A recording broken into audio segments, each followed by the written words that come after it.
What's up guys, Dan here for Sim Racing Source. Thanks so much for joining in for today's video.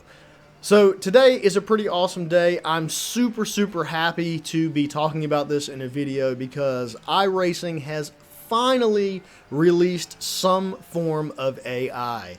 Now, if you guys know, you've heard me talk about before, I have said that iRacing desperately needed AI for it to succeed on into the future of simulation racing games. They have been saying for literally years that it was coming, but there was no real information about it other than, hey guys, we're testing AI, etc., stuff like that. But hey, kind of a surprise, they really didn't even do a very good job of telling anybody it was coming. They just said, hey, we're updating the game for this new season, and guess what? You're going to get a limited AI functionality with it. And I was like, what? That's crazy, but please and thank you.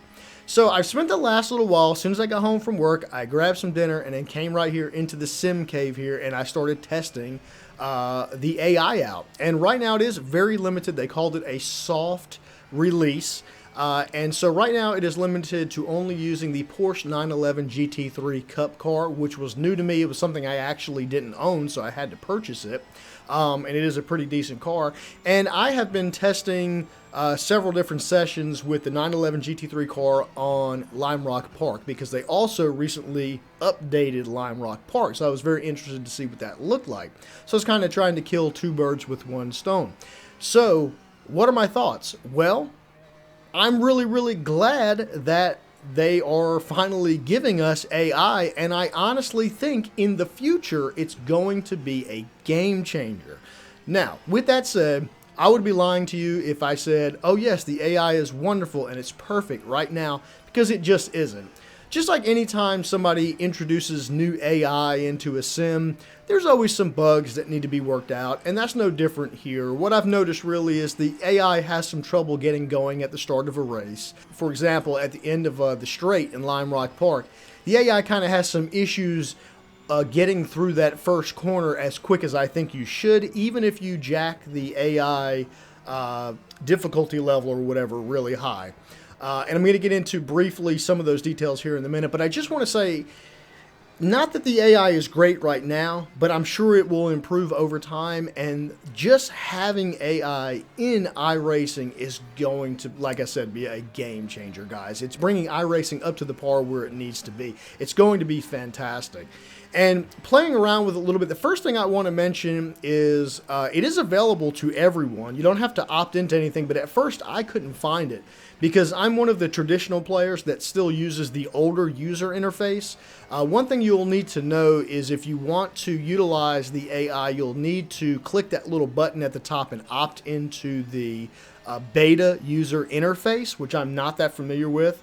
Up until today, I'd only used it maybe once or twice. I didn't really like it, if I'm completely honest.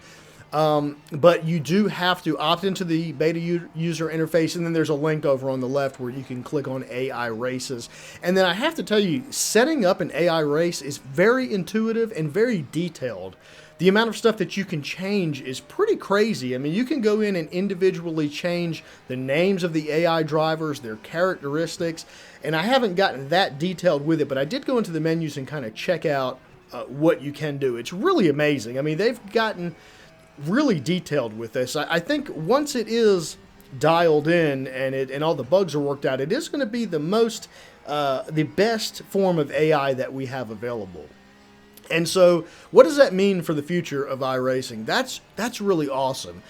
The best part about it for me is I don't have time to practice and run lap after lap after lap to get as competitive as I really need to be to have the kind of fun I'm looking for as a professional adult and be competitive. So it's going to be nice to be able to utilize iRacing because it's a fantastic sim, but be able to use it in a less of a scary situation where I could potentially mess someone else's race up.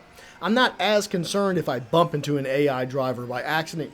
God knows you guys have told me in my videos, anytime that I have gameplay that I do bump into people, typically that is AI drivers. I try not to do that to real live drivers, but now I'll have the opportunity to race against AI drivers, which is fantastic. I mean, I think it's going to bring new players into iRacing, and I think it's going to keep some people that were maybe considering just getting out of iRacing altogether, because sometimes, believe it or not, that situation of racing online can be stressful, especially when you don't have enough time to prepare.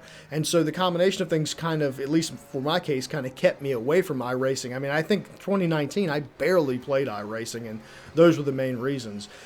Something else is very cool is when you race against the AI, I'm noticing it is identical to the way it would be if you were jumping into an online server in iRacing. So you've got timed practice server. There's a timed like 2-minute limit or whatever when it's time to qualify. You have to get out there and qualify. If you don't make it in time, it will just move on to the next session. When it's time to grid, you've got that 2-minute time to grid. And if you do not grid, just like when you're racing online, it will force you to start from the pits, just like if you were racing in a real atmosphere in iRacing online against real people. I think that's really cool. So what that allows you to do is it allows you to exactly simulate a race that you would be doing against real people. If you want to practice outside of being in a real race or outside of being in a practice session, you can simulate that exact race. You can simulate the exact weather settings, cars, driver difficulties. Even if you wanted to go deep enough, you can make it your friends' names and you can simulate who you'd be racing against in the real world. It's very, very cool. It's going to be very detailed. I'm really looking forward to as they release more cars and allow you to race on more tracks. I think right now it's only 4 or 5 tracks that you can race on. Personally, I have only raced on Lime Rock Park, again, with the only car that's available, which is the 911 GT3, but I am really enjoying it. For their first attempt at AI, I think it's pretty good. It definitely needs improvement, but for me, it's more about what the future means of iRacing now that we have AI implemented in the game, not necessarily how the AI works today. I hope that makes sense. But I'm super excited about it, guys. It is a game changer for iRacing. It's something that needed to have happened a long time ago. But, you know, better late than never, I suppose. And my experience with it so far, the last few hours, has been fantastic. Yeah, I mean, I think they need us to try it out. We need to get on their forums and stuff, and we need to let them know what we think, because they're looking to the community to make adjustments and try to make things better. So get on there, try it out, speak out about what you like, what you don't like. I think they're going to tweak it to our liking. But yeah, so far it's a really good start. The gameplay you're seeing in the background is probably, I haven't recorded it yet, but I'm sure it's going to be a replay of me racing against the AI. So yeah, it's really awesome, guys. If you haven't tried it, get out there and give it a try. It is a game changer for iRacing. It's really cool. I'm very excited about it. You can change so many details about the specifics of the race.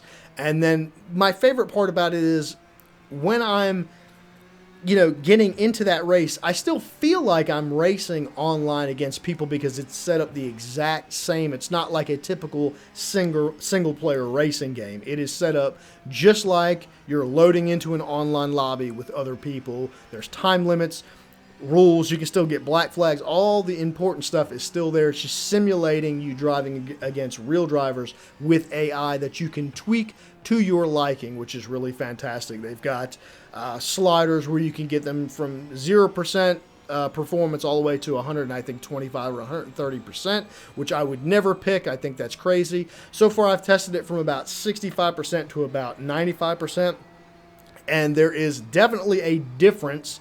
But that's a very wide span, you know, and they seem like they have kind of their own characteristics. But anyways, I'm kind of getting into more detail than what I wanted to in this video. Go out there, try it out for yourself. Guys, it's a game changer for iRacing. I'm super excited. I hope that you guys are too. I'm really looking forward to the future of iRacing now that they have AI. I still like racing online, but they definitely needed AI. They finally have given it to us, and I really appreciate it, even though it took a super long time and they've been talking about it for many years. So let me know what you guys think in the comments. If you've tried it out, what's your thoughts? Are you looking forward to it? Are you going to use it at all or not? As always, guys, please let me know what you think. And if you like the video, please click the like button and subscribe if you're not subscribed. Thanks so much for watching, guys, and I'll talk to you in the next video. We'll see you later.